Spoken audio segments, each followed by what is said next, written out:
Good morning, bonjour, what's up, buenos dias, ni hao, sin chao. It's me, Mr. Jordan. Today we're going to be looking at chapter 31 from The Handmaid's Tale.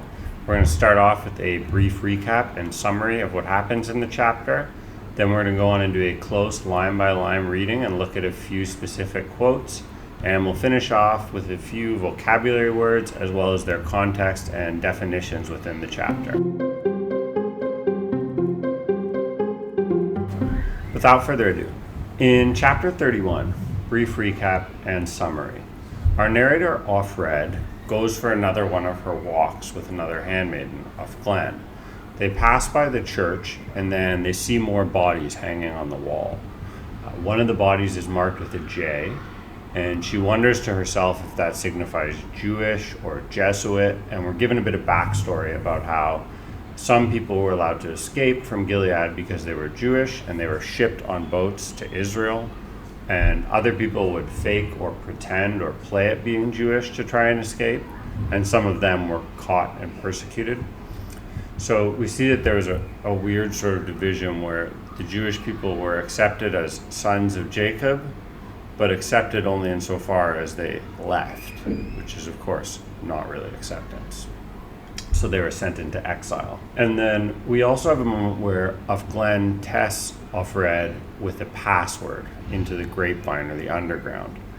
And this password is a word we've heard before, Mayday, from the French, Mayday, like help me, and also the famous distress signal from war, Mayday, Mayday. Finally, when she returns from the walk, Serena Joy is in the garden and she pulls Offred aside and they have a discussion, completely illicit and against the rules, whereby Serena suggests that the commander, Fred, is possibly incapable of having children or infertile, and that Offred should go and look possibly to another man to become pregnant or inseminated.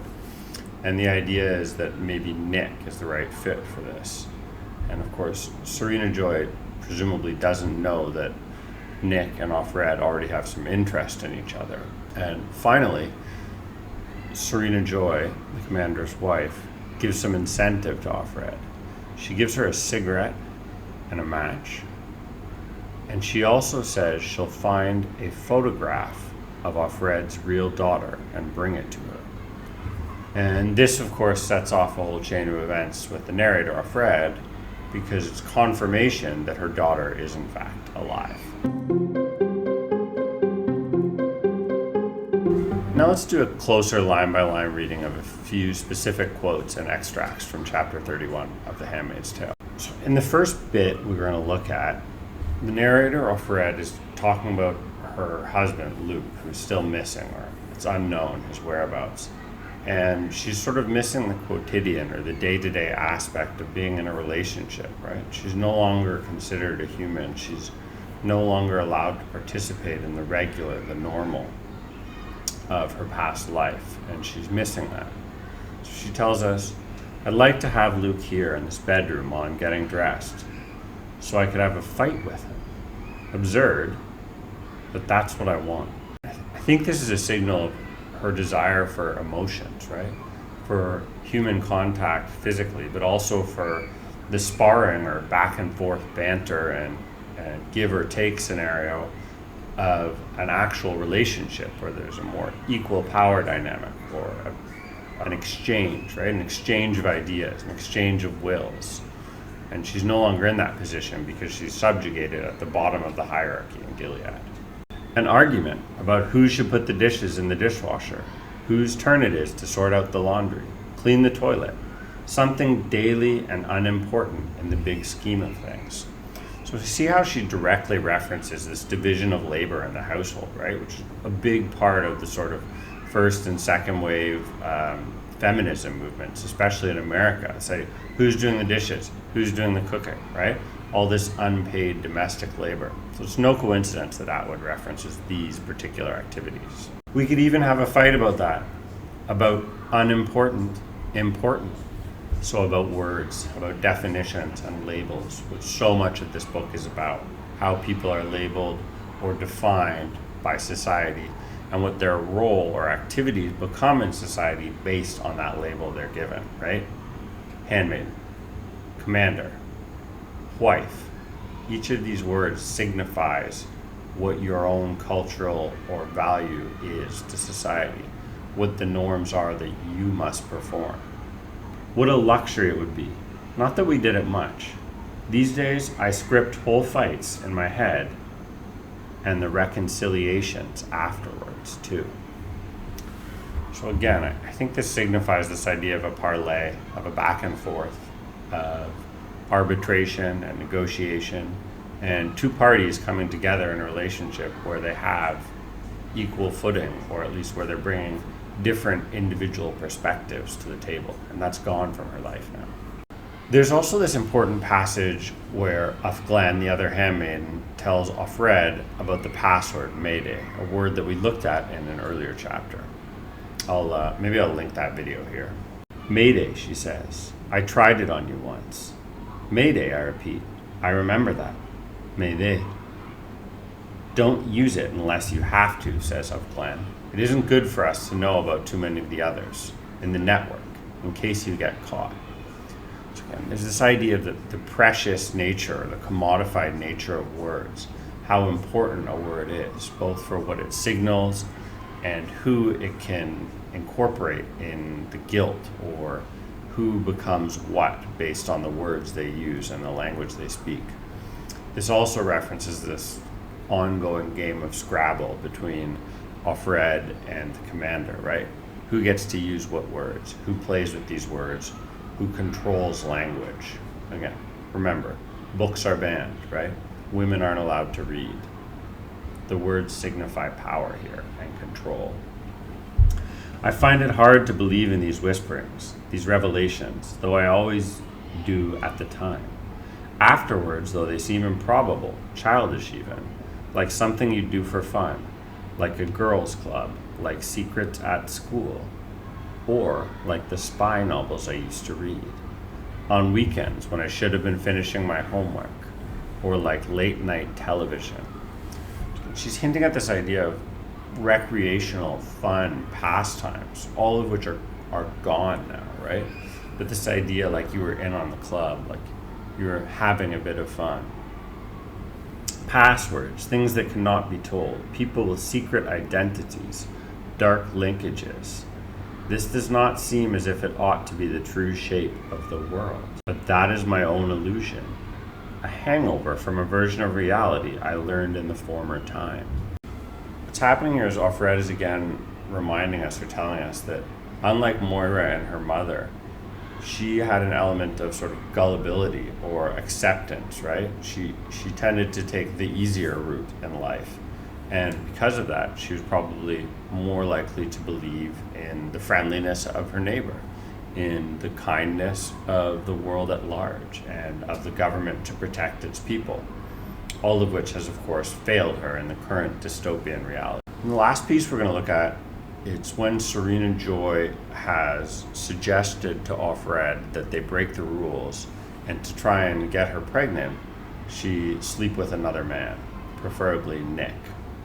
And so this is the exchange that happens afterwards, and it's a little bit of bartering, where Serena is trying to entice or convince Offred to do something, obviously because Offred has much more at stake. If she's caught with another man, she'll immediately be sent to the colonies or declared unwoman, or find herself hanging on that wall with a letter carved on her chest. A picture, Serena says, as if offering me some juvenile treat, an ice cream, a trip to the zoo. I look up at her again, puzzled. Of her, she says, your little girl, but only maybe. This is a big chip, right? It's a big poker chip that Serena puts on the table here. She's going to give something huge to Offred, which is the peace of mind that her own daughter is alive.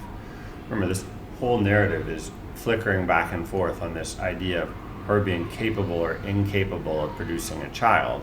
She's already produced a child. She has a daughter, right? Her sense of worth, her value. Last chapter is finished by her praying to God, contemplating suicide. the knowledge that her daughter is out there alive, healthy, and well, that she has in fact produced offspring, that's reason to live.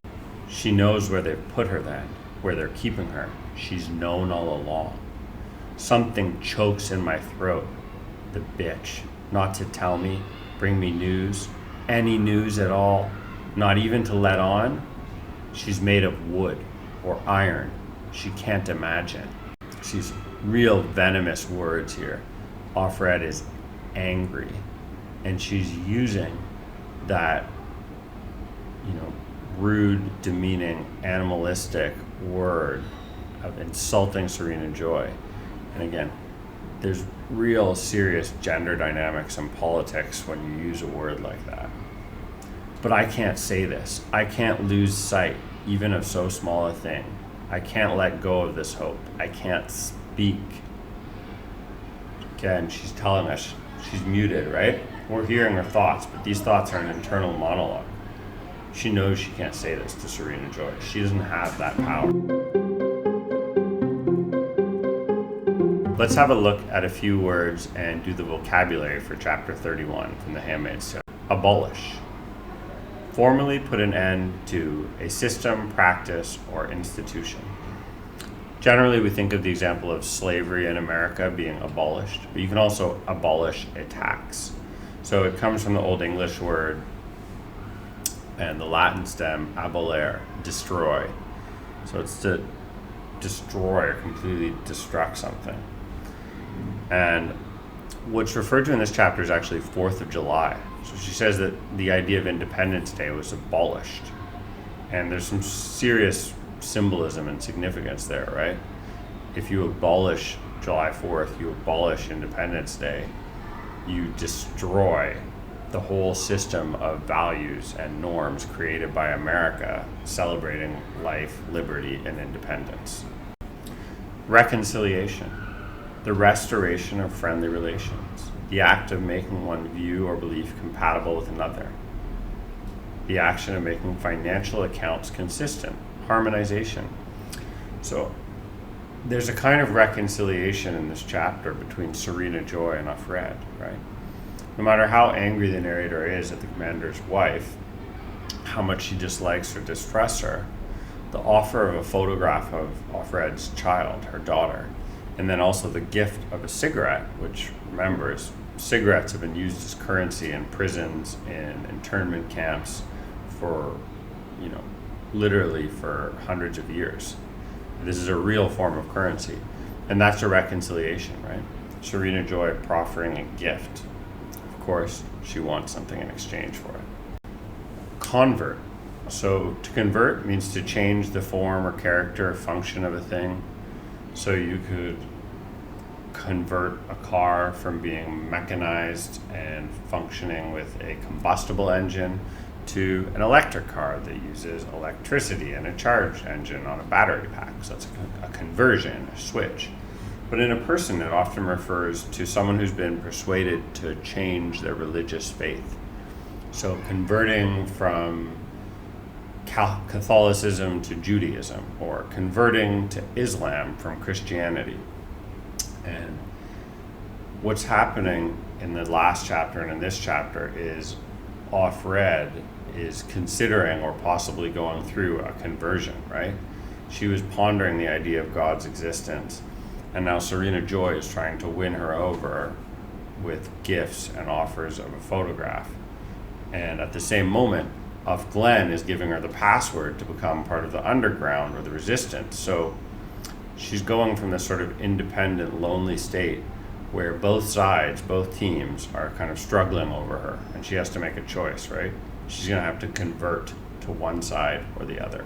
Network or networking. So an arrangement of intersecting lines, a group or system of interconnected people or things, like a railway or roads or an information network or a social network. So it's how to connect or operate within this group. Really, it's about the interaction. So it's the interaction and exchange of information, right? So you think of different nodes on a network, and it's where these intersections happen and connect one idea or one concept or one being or place to another. So we think of the internet as a truly global network of connections based on telecommunications devices, right? We're networked from Toronto to Houston to Saigon to London to Beijing. In context, networking is also what she's doing, right? She's making connections with Serena Joy. She's making connections with Glenn with the password. She's starting to network to try and decide whether she's going to become part of the resistance or become part of Gilead. Thanks so much for watching. That was chapter 31 of The Handmaid's Tale by Margaret Atwood. I hope you liked the video. Ask any questions in the comments below. I appreciate them all. Otherwise, take care, and I'll see you next time.